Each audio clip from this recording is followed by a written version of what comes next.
Hi there, Linda Behrens here. We just want to share with you a little tidbit about the use of the cognitive processes, especially in response to one of our workshop participants about brainstorming and her aversion to it. Brainstorming can be done from any process. Let's look at a standard brainstorming example of the uses of a brick from each of the different perceiving processes or ways we become aware of things. From introverted sensing, you remember all of the ways you've seen bricks used.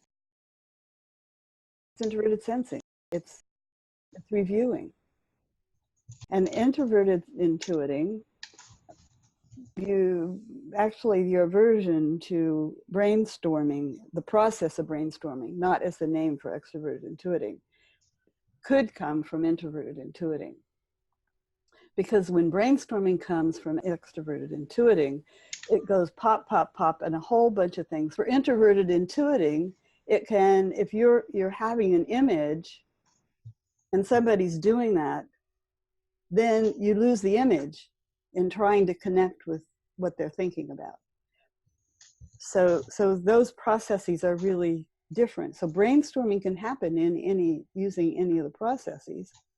Like from introverted intuiting, if you wanted to do brainstorming, you might want a quiet time to reflect first so that you can capture all those ideas that you have. And extroverted sensing sees lots of options for action, tons of ideas to solve problems. So we use the processes in different ways. So we have use, lack of use. How well are you using it? Then there's archetypal use. And the archetypal use is when you are caught in an archetype. Let me tell you, I asked a Jungian person about archetypes. What are archetypes? And the only thing that really makes sense to me about an archetype is that it's an energy field. It's like the water going down the drain and when you flush the toilet.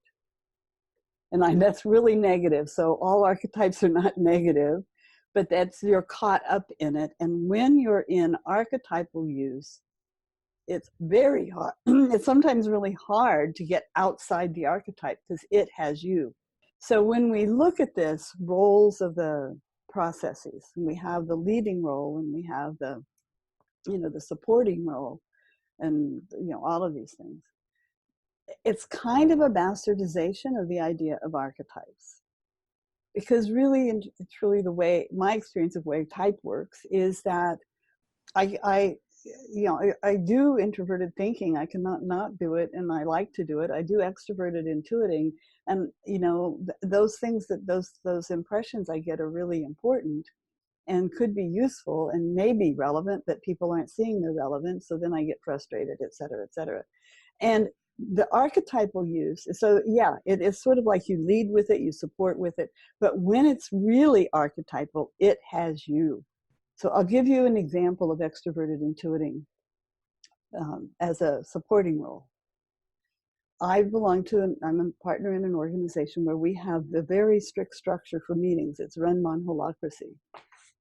Well, there's no place in some of that for the extroverted intuiting, seeing patterns and things outside the context. And I talked to Brian Robertson, who was one of the main catalysts of creating all of this. And his preferences are ENFP. And he said mine are INTP. So extroverted intuiting is the leading role for him. And for me, it's a supporting role. And I said to Brian, I seem to get in trouble all the time because I break the rules of the meeting. Because I see something that's connected and there's no room for that in the process. And then I get frustrated and pissed and I even cry. And he said, Linda, I think it's because it's your supporting role. He said for him, he doesn't have that problem. It's like he has better judgment about when to use it and when not, or he's not so invested in it. But you know how it is if you want to help somebody? So the supporting role is the way you want to be helpful. And I just find myself so frustrated that I can't be helpful. because, damn it, they need to pay attention to this. It's the feeling that comes with this. And the process, the holacracy process, is designed to not let any one cognitive process dominate at any one time, but to make space for it. So there's a place where I can say my ideas, 2 places actually. And there's another place to deal with the tension I have, which is private, then you go to the individual. So that's the archetypal use. Even though it's usually pretty helpful when I bring in some information, but when I insist on it, it's now, it has me, I don't have it. I hope you would like to explore more and join us for our office hours on Tuesday at 11 a.m. to noon Pacific time. We can discuss more about how cognitive dynamics can help you in your work. If you're interested, please email Stephanie@interstrength.org for the private link. Again, Stephanie@interstrength.org.